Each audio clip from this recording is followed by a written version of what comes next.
Can the users on the website clearly tell what is and is not clickable? That's what we're testing in this part of the quick audit, proper links and link states. We need to make sure that links are clear and obvious, that they have a clear hover state, identify when they're going to open in a new window, and that links go places and buttons perform actions, and that links are coded using anchor tags. Let's take a look at IBM's website. Here we have some information. We have this blue text, and later we have the exact same color of blue used for text down here, as well as text in this paragraph. If I'm on a mobile device, I cannot clearly tell that this text up here for developers is not clickable, while this text down here is clickable. If I were on a mobile device, I would see this bright link blue color, and I would think I could click on that. However, it's not clickable. That means that people don't know what is and is not a link, so I would fault them there. Lower on the page, we can see that they have identified that this IBM research link will open in a new window by providing an icon to visually tell us that it's going to open in a new window. Also going to check to see if they have provided anything for a screen reader. As far as I can tell, they have not provided any additional information to let screen reader users know that this will open in a new window. This next link has just an arrow, and it will be opening in the same window that we're already in. So they have clearly identified what is going to open in a new window, but only for sighted users. Now we are going to look at the Maryland Tax Connect website. Here we are going to look at one of their links.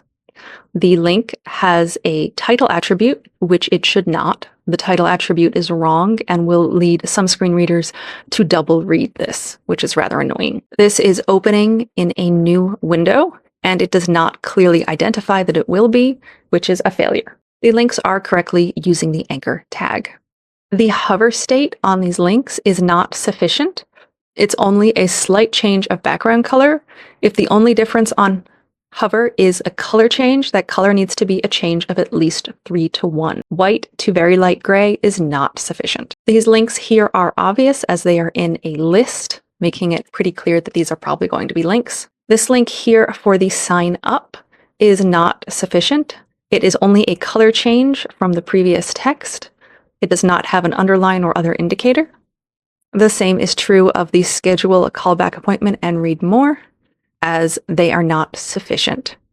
They should have an underline or other clear identifier to let us know that those are in fact links. This home button is a link, and it does not show up with any sort of hover state at all, so that will fail. At the top of the website is a button for the Maryland Tax Connect main menu.